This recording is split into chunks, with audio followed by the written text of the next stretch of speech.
Então, alguém pode fazer um milagre desse hoje em dia? Pegar 5 pães, 3 peixinhos, num estádio com 5.000 pessoas, e aí? Então, mas tem gente, não é, que diz que hoje em dia eles têm os mesmos poderes que Jesus e os apóstolos tinham de operar milagres. Não tem gente que fala isso? É um absurdo a pessoa falar isso e não conseguir provar, não é? E muita gente acredita só delas falarem, né? Não tem comprovação nenhuma. As pessoas falam que farão milagres maiores do que Jesus faz, né? Tá vendo? Mas eu nunca vi ninguém, né, operar milagres maiores do que Jesus fez. Nem os apóstolos fizeram, né, milagres maiores do que Jesus fez. Nenhum apóstolo multiplicou pães. Nenhum apóstolo andou sobre as águas, né? Nenhum apóstolo fez as coisas que Jesus fez. Então, maiores do que Jesus fez, né? Então o milagre aí é a multiplicação dos pães, né? Então depois desse milagre, o povo gostou bastante, né? Muitos quiseram inclusive coroá-lo como rei à força, mas Jesus não aceitou, né? Por quê? Porque Jesus não veio para ser rei, né, físico. Jesus não veio para ser rei em Jerusalém. Jesus não veio para sentar no trono físico de Davi, porque ele reina da glória dos céus. Quer lugar mais alto do que esse?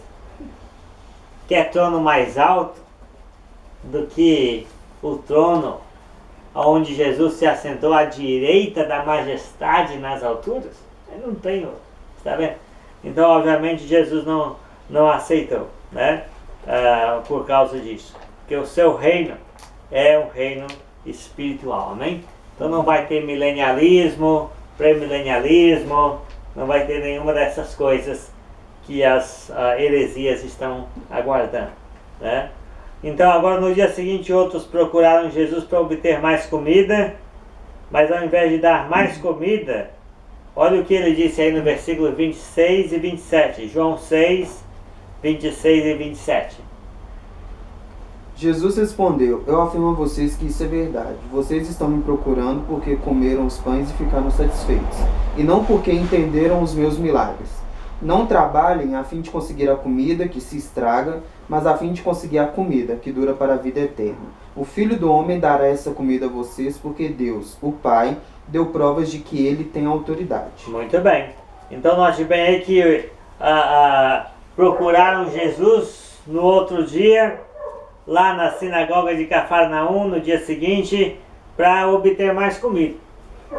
Jesus tinha o discernimento e ele sabia: vocês estão aqui porque vocês comeram dos pães, ficaram muito satisfeitos, inclusive vieram buscar mais. Aí Jesus mandou todo mundo trabalhar, não para comer pão físico, mas para comer pão espiritual, né? Trabalhar e não pela comida que perece, mas para a comida que subsiste para a vida eterna, a qual o Filho do Homem vos dará, porque Deus o Pai o confirmou com seu selo. O que isso quer dizer? Jesus disse: vocês deviam vir buscar o alimento espiritual e não o alimento físico. Eu posso dar o alimento espiritual, por quê? Porque Deus, o Pai, pôs em mim o seu selo. Quer dizer, Deus mostrava por meio dos poderes miraculosos de Jesus que Jesus tinha toda a autoridade para governar nossas vidas espirituais. Amém? Então, Jesus, em vez de dar mais comida, em vez de ficar fazendo milagres para satisfazer a curiosidade do povo, ele não fez isso. Porque o mais importante ele ia dar agora, que é os ensinamentos espirituais. Amém? Versículos 51 a 54. João 6, 51 a 54. Vamos ver a mensagem por trás do milagre. Eu sou o pão vivo que desceu do céu. Se alguém comer desse pão, viverá para sempre. E o pão que eu darei para que o mundo tenha vida é a minha carne. Aí eles começaram a discutir entre si e perguntavam: Como é que este homem pode dar a sua própria carne para a gente comer?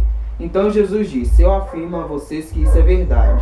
Se vocês não comerem a carne do Filho do Homem e não beberem o seu sangue, vocês não terão vida.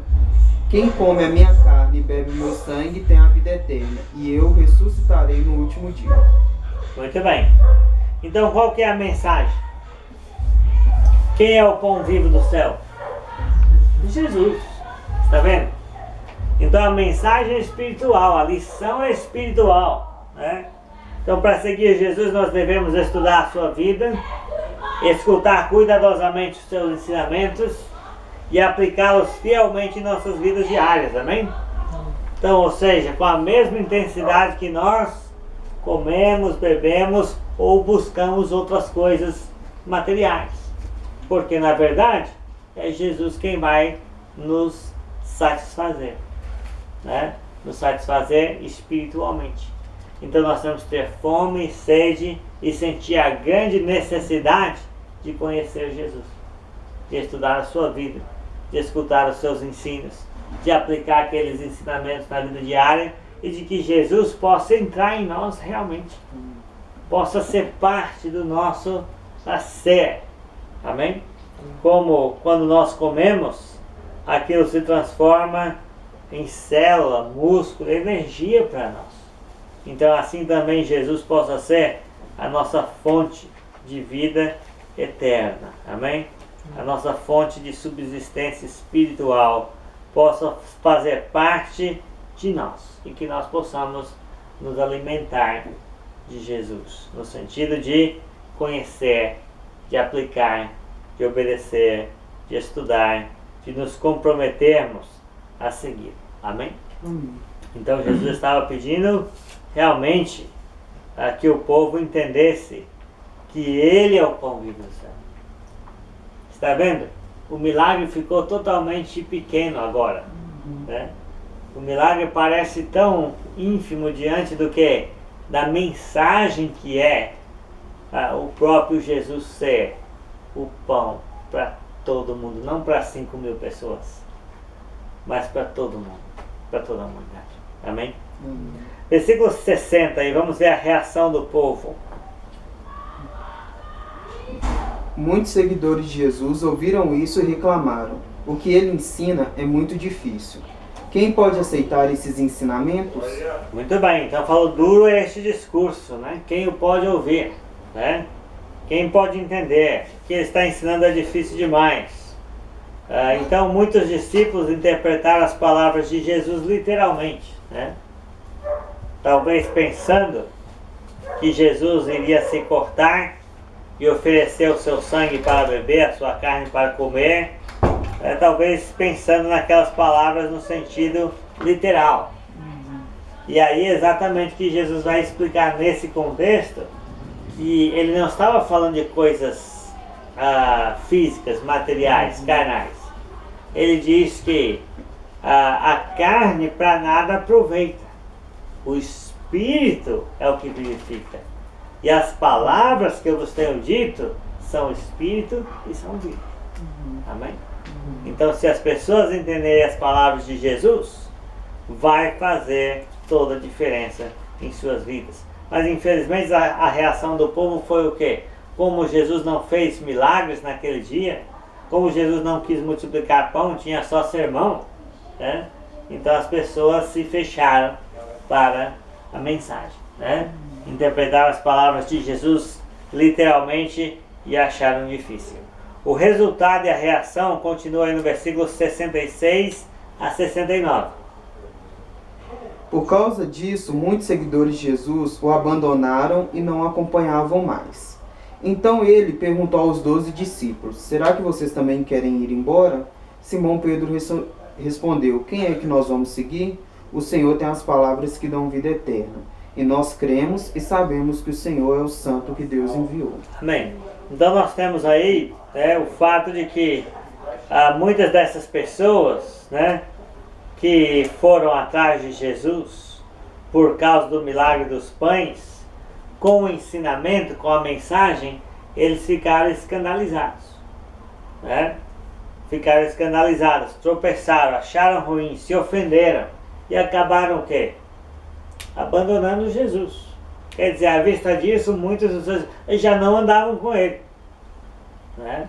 Então houve uma debandada em número depois da mensagem.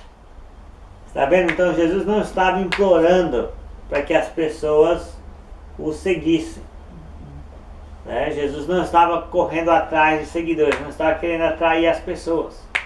Jesus tinha discípulos, né? Não pessoas que estavam atrás de entretenimento, né? Então Jesus não está implorando, né, para as pessoas o seguirem, ou Jesus não está induzindo as pessoas a seguir, né? Então Jesus realmente ele fala a verdade. Se a pessoa é da verdade, ouve a voz dele, né? Então, agora ele também perguntou para os 12, né? Está vendo como Jesus não obriga ninguém a segui-lo? Perguntou para os 12, aí, está todo mundo indo embora, vocês não querem ir também? Né? Igual na igreja, está todo mundo saindo, desviando, virando as costas e voltando para o mundo. E aí, né? Nós vamos fazer o quê? Vamos deixar à vontade. Por quê? Porque se o próprio Jesus não obriga ninguém a segui-lo, quem somos nós para querer obrigar alguém a seguir? Nós vamos persuadir pela palavra, mas se a palavra não bastar para a pessoa, nós não vamos mudar a mensagem, mudar o nosso jeito de ser para que a pessoa possa mudar a sua vida para seguir Jesus. A palavra vai permanecer mesmo. As pessoas aqui vão virar as costas. Então Jesus deixou os apóstolos livres para decidirem, né, se iriam seguir a multidão ou não. E Jesus perguntou, e aí, não quereis vós também retirar-vos? Então Pedro respondeu o quê? Que eles não tinham para onde ir, né? Só Jesus tinha as palavras da vida eterna. Note bem, note bem. Se Jesus com seus milagres e com seu ensinamento perfeito, e com a sua vida perfeita, não é a resposta que nós procuramos, o que você acha que vai ser? Não vai ser Maomé, o hinduísmo, não vai ser o papado, não vai ser curtir a vida doidada, não vai ser filosofia oriental. Se Jesus com a sua vida perfeita, com seus ensinamentos perfeitos, com seus milagres de poder, não é a resposta para o problema dos nossos pecados, então não tem mais para onde ir. E se vocês aqui não forem seguir Jesus, de fato, para onde vocês vão? O que vocês vão fazer da vida de vocês? Onde é que vocês vão achar, né, o sentido para a vida? Então Pedro concluiu que não tem. Para quem iremos? Tu tens as palavras da vida eterna. Então note bem que Pedro viu uma coisa que a multidão que se retirou não viu. As pessoas foram atrás de Jesus por causa do milagre, porque queriam mais pão, porque queriam ver de novo. Vale a pena ver de novo, eles achavam, né? Mas Pedro viu o que em Jesus? As palavras da vida eterna. Então, ou nós vamos estar atrás de Jesus por alguma vantagem pessoal neste mundo, ou nós vamos estar atrás dele, né, como o pão da vida eterna, né? As palavras da vida. Amém? Então é isso. Agora, a reação das pessoas hoje em dia não é muito diferente. Porque quando nós ensinamos sobre Cristo Jesus, algumas pessoas podem pensar, mas é só isso? É só estudar a Bíblia? É só ler a palavra? É só o ensinamento? Não é só. Mas na mente da pessoa é só. é tudo que nós precisamos. Então, quando a pessoa percebe às vezes que a Igreja de Cristo não tem nada de material para lhes oferecer, a única coisa que a Igreja de Cristo tem para oferecer ao mundo é o perdão dos pecados e a presença interior do Espírito Santo.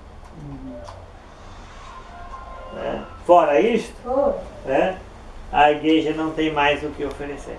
Então, quando a pessoa percebe que nós temos as palavras da vida eterna, então elas vão às vezes procurar o pão físico em outro lugar, né? Mas que não seja assim conosco, amém?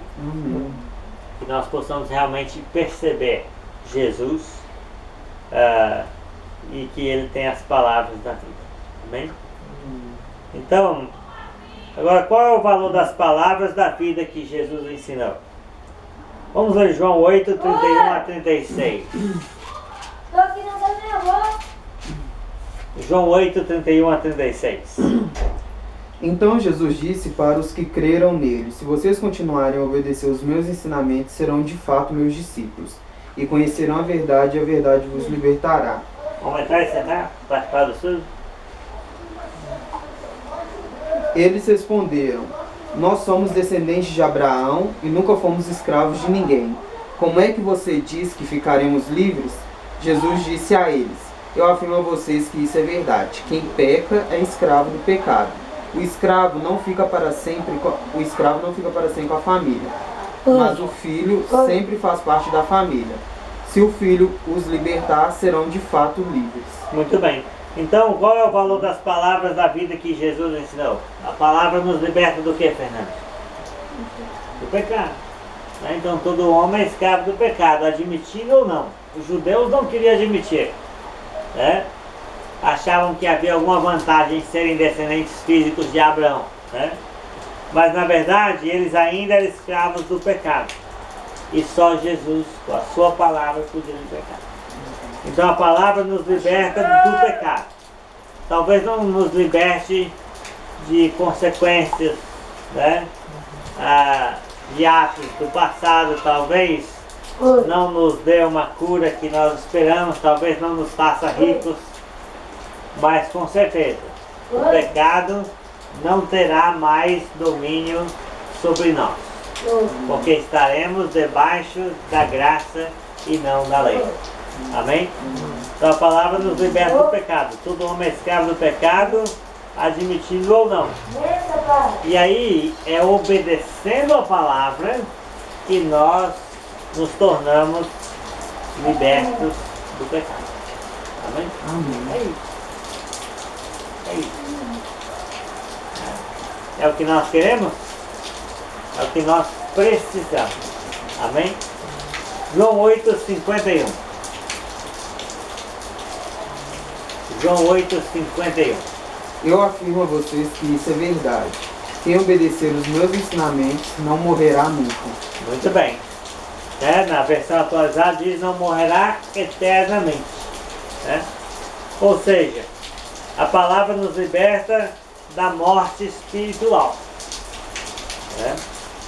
Obedecendo a palavra, nós trocamos a morte eterna no inferno pela vida eterna no céu. Amém? Então vamos obedecer a palavra de Jesus, porque são palavras da vida eterna. São palavras da vida. Quem obedecer não vai morrer eternamente. Não vai sofrer a segunda morte no lago de fogo. Não vai ser eternamente separado de Deus. Agora, para nos dar essa esperança total, o próprio Jesus tinha que morrer e ressuscitar. Amém? Porque realmente a ressurreição de Jesus vai ser a prova, o sinal de que nós podemos realmente confiar na palavra de Deus. Então vamos ler João 10, 17 e 18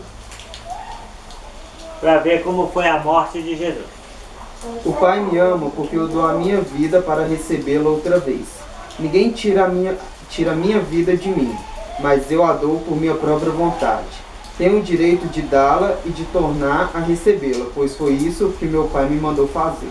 Muito bem. Então os homens pensavam que estavam matando Jesus contra a vontade dele. Na verdade, na realidade, porém, Jesus entregou-se voluntariamente para ser sacrificado. Amém?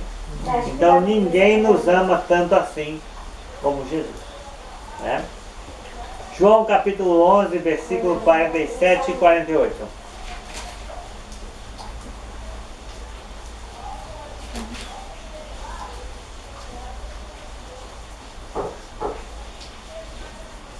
Então os fariseus e o chefe dos sacerdotes se reuniram no conselho superior e disseram: o que é que nós vamos fazer? Esse homem está fazendo muito milagres.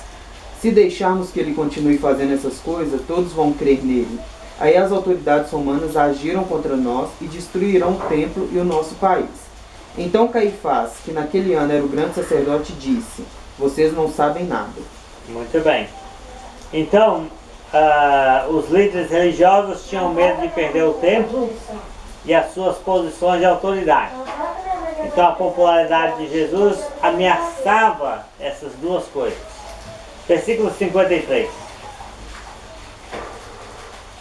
Então, naquele dia em diante, os líderes judeus fizeram um plano para matar Jesus. Está vendo? Então, Jesus foi alvo de uma conspiração político-religiosa, né, do seu tempo. Mas sabemos que, na realidade, Jesus se entregou para ser sacrificado. Amém? Os homens pensaram que estavam matando Jesus contra a vontade dele. Na realidade, ele estava se entregando. João 19, versículo 17 e 18. João 19, versículo 17 e 18.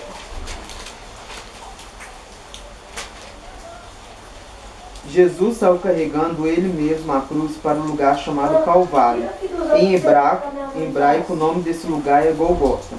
Ali os soldados pregaram Jesus na cruz e crucificaram também outros dois homens, um de cada lado dele. Até o 19? Isso. Pilatos mandou escrever um letreiro e colocá-lo na parte de cima da cruz. Nesse letreiro estava escrito em hebraico, latim e grego: Jesus de Nazaré, Rei dos Judeus. Muitas pessoas leram o letreiro porque o lugar em que Jesus foi crucificado ficava perto da cidade. Muito bem. Versículos 28 a 30. Agora Jesus sabia que tudo estava completado. Então, para que se cumprisse o que diz as Escrituras Sagradas, disse: estou com sede. Havia ali uma vasilha cheia de vinho comum. Molharam no vinho uma esponja, puseram a esponja no bastão de isopor